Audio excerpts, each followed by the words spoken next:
Here's a number that should stop you in your tracks.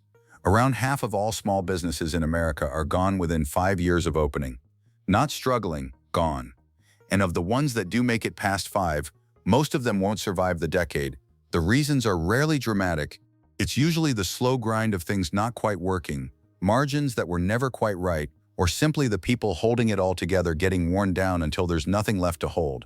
So when you come across a family-run operation that's been going for over 20 years, one that started in a rural county in Indiana, expanded into a niche most people couldn't name, built a global customer base, and somehow still finds time every summer to let neighborhood kids climb into its machines, you have to stop and ask the obvious question: how? Because this kind of story doesn't happen by accident. It doesn't happen through luck either. It happens because someone built it the right way, from the very beginning, and refused to cut corners even when cutting corners would have made everything easier. This is the story of CNC Equipment, and it's a story worth knowing. Before there was a business, before there was a single piece of equipment sitting in a yard, there was the land. Clinton Chitwood grew up in Monroe County, Indiana, a few miles from where CNC would eventually be headquartered. And his family had been on that land for 7 generations. That's not a throwaway line. 7 generations means this family was rooted in that part of Indiana before the Civil War. The soil, the hills, the way that part of the state runs, all of that was woven into Clinton before he ever made a business decision in his life. His father was in the excavating business, which means Clinton didn't discover the world of heavy machinery at some trade show or through a YouTube video. He grew up in it. He watched his father operate those machines, listened to the language of hydraulics and diesel engines from the time he was old enough to pay attention, and built an instinctive understanding of how that equipment works and what it's worth. By the time he was old enough to start something of his own, he wasn't figuring out an industry from scratch. He was applying a lifetime of observation. In 2004, CNC Equipment opened for business. Construction equipment only at that point, buying used machines, reconditioning them properly, and selling them on. It was a straightforward model, but it required real knowledge to execute well. You can't recondition a machine you don't understand, and you can't sell one at the right price if you don't know what it's actually worth. Clinton knew both. The business found its footing. 4 years in, something changed. In 2008, Clinton made a decision that would quietly reshape the entire operation. He started adding military surplus machines to the inventory. At first glance, that sounds like a simple expansion. It wasn't. Government decommissioned military vehicles are not what most equipment dealers want anything to do with. They come off auction lots in rough condition, they're mechanically complex, parts are harder to source, and the buyer pool, at least on the surface, looks much smaller than the market for standard commercial machinery. Most dealers looked at military surplus and kept walking. Clinton looked at it and saw exactly what was there. These machines were engineered to function in conditions that would destroy civilian equipment. They were built over-spec on purpose, because they were meant to keep working in deserts, in mud, in war zones. The bones of a properly reconditioned military vehicle were in many cases better than anything you could buy new at a commercial dealership. You just had to know how to get them there. CNC began specializing in the 2.5-ton 6x6 military trucks, Humvees, Stewart and Stevenson trucks, and the M800 and M900 5-ton series units. And then Clinton started building custom versions: air ride suspension, custom seating, lockout hubs, crew cab configurations, front and rear steering setups that were unlike anything else on the road. Each custom build was different, some made to order, some built to showcase what was possible. The trucks that came out of CNC's shop turned heads everywhere they went. People would pull over on public roads just to photograph them, and the price points reflected the quality. Custom builds going out the door anywhere from $20,000 to $55,000 and selling well at every level. The military pivot wasn't a gamble. It was a well-informed move by someone who understood what he was looking at and had the skills to do something most competitors couldn't. No operation like this runs on one person. Behind CNC Equipment, alongside Clinton from the beginning, was Bridget Chitwood. And understanding what she brought to the operation matters if you want to understand why the business has lasted as long as it has. Bridget grew up in Lafayette, Indiana, a different part of the state, a different kind of upbringing. She studied at Purdue University. She and Clinton met on a blind date that family members arranged, which is either a great story or a perfect metaphor depending on how you look at it. What's not up for debate is what happened after. They built a life together and in doing so built a business together that carries the family name on its door. The CNC in CNC equipment is the Chitwood name, not two separate identities, not a marketing decision. The family name twice over carrying the weight of what they decided to build. Bridget is co-owner, the registered agent on the LLC, and by every account the structural half of a business whose mechanical vision Clinton provides. They have two sons, both teenagers as of 2024, both growing up the way Clinton grew up, surrounded by big machines, watching their parents show up every single day and do the work properly. Clinton once talked about his business philosophy in a way that said everything you need to know about how this family operates. "We could make our business bigger," he said, "but we would lose some control." That's a sentence most growth-hungry operators never say out loud. The pressure to scale when things are working, to chase more revenue, more locations, more staff, is relentless. Clinton and Bridget felt that pressure and made a deliberate choice to grow at a pace they could stand behind, not faster than their quality could keep up with, not bigger than their ability to manage it properly. That's not a fear of success. That's a very specific kind of intelligence. In October 2012, Clinton launched a YouTube channel. At the time, it looked like a side project. A machinery dealer in rural Indiana, filming what he did for a living, putting it on the internet. Nobody would have predicted what came next. The channel started slowly and built through consistency. 2 videos a week, week after week for years. The content was practical at its core: how-to walkthroughs, reconditioning processes, auction finds, equipment demonstrations, but it wasn't dry. Clinton has a natural ability in front of the camera that can't be manufactured or taught. The humor is real, the curiosity is genuine. When something surprising turns up in an auction lot, you can see it on his face before he says a word. The content evolved over time. Videos exposing scammers who were misrepresenting equipment online, road trip highlights, nature footage from the Brown County hills, a video about the total solar eclipse that drew in viewers who'd never thought about heavy machinery in their lives. The mix became something that was genuinely hard to categorize, which is part of why it worked. The channel wasn't trying to be a niche vertical. It was just an honest window into what CNC actually was. By 2024, that channel was pulling in around 1.8 million views a month.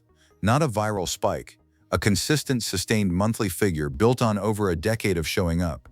The channel had become a serious revenue stream on its own, and more importantly, it had made CNC equipment known to people all over the world who would have had no other way to find a small, heavy equipment operation in Brown County, Indiana. Roughly 80% of CNC's customers aren't even in the state. The channel is a big part of why. Of everything that's happened over the course of CNC's history, one story stands apart from all the others. It has all the ingredients of something you'd make up if you were writing fiction. And it happened because Clinton did exactly what he always does when something interesting lands in his yard. He bought a Ford pickup truck at a government auction. Looked like a standard truck from the outside.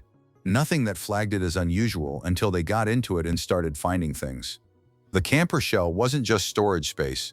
It was packed with computers, cameras, and surveillance technology, the kind of equipment that makes you realize you've accidentally acquired something that was never supposed to leave government hands in that condition. Clinton filmed it and put it on YouTube, the same way he'd filmed 100 other auction finds before it. What happened next was not the same. The video spread, the audience reaction was significant, and not long after, the government showed up at the yard to recover what remained of the equipment. Think about that sequence of events. A used machinery dealer in rural Indiana, posting a regular video about an auction find, accidentally films what appears to be classified surveillance equipment still installed and functional, and then federal agents knock on the door. That's not a boring week at the office. And for CNC's YouTube audience, it became a defining moment. It captured in one story everything that made the channel worth watching. The unpredictability of the inventory, Clinton's genuine reactions, and the reality that in this particular business, you genuinely never know what's going to show up next. That video didn't just perform well. It lodged itself in the memory of everyone who watched it and brought people back who were curious about what else might be sitting in that yard. The business that Clinton and Bridget built doesn't look the way you'd expect a 20-year-old operation to look. It hasn't expanded into multiple locations. It hasn't brought in outside investment. It hasn't hired out the work that it can do better in-house. The yard in Nashville, Indiana is clean, floor space organized, parts arranged properly, serious machinery lined up outside in rows. Inside the shop, there's a CNC plasma table that can cut custom steel parts up to 5 feet wide by 10 feet long. Clinton taught himself to program and operate it. That detail matters more than it might seem. The choice to invest in that capability and learn it yourself rather than outsourcing fabrication work, that's a direct expression of the business philosophy. Keep the quality where you can see it. Don't hand off the parts of the operation that define what you are. The inventory reflects how far the business has come from its 2004 origins. Military trucks and Humvees are still central, but CNC has expanded into logging and forestry equipment, civilian construction machinery, excavators, skid steers, attachments, and parts. They keep over 100 units in stock at any given time, and the inventory turns regularly. They've shipped equipment internationally. They've sold machines that would barely fit on a flatbed, including a 96,000-pound bulldozer that measured 30 feet long and over 12 feet tall, with a blade wider than most living rooms. And through all of it, the model hasn't changed. Buy at auction, recondition it properly, sell it at a price that reflects the work, do the work in-house. Know what you're selling, don't promise what you can't deliver. It's not complicated, it's just hard to maintain when the temptation to grow faster is always sitting right there waiting. There's one more part of the story that doesn't get talked about enough, and it might be the most revealing part of all. CNC equipment has been in Brown County for over 20 years. And for those 20 years, they've stayed connected to it in ways that go well beyond just being a business that pays its taxes and keeps the lights on. Every summer, they run the Touch a Truck event, opening the yard, letting kids from the community climb into excavators and military trucks and machines they'd otherwise never get within 50 feet of. The event raises money for the Weekend Backpack Program, a nonprofit that fills backpacks with food for kids in the Brown County school system who qualify for free lunch and need to eat on weekends too. The event has now been running for 5 years. In 2023, over 1,200 people came through. More than $18,000 was raised for those backpacks. That money came because CNC showed up with their machines, made something memorable for families, and gave people a reason to donate. On top of that, the Chitwoods provide ongoing financial support to the local fire department and the sheriff's department throughout the year, not because anyone is making them, not as a marketing exercise. Bridget has talked about it in the plainest possible terms. They give back because the community has been good to them. Clinton's version is even shorter. You gotta be nice to everybody. 20 years of showing up for the people around you. 20 years of not forgetting where the business came from or who was there in the early days when it wasn't yet clear how things would go. That kind of track record can't be faked and can't be compressed into a press release.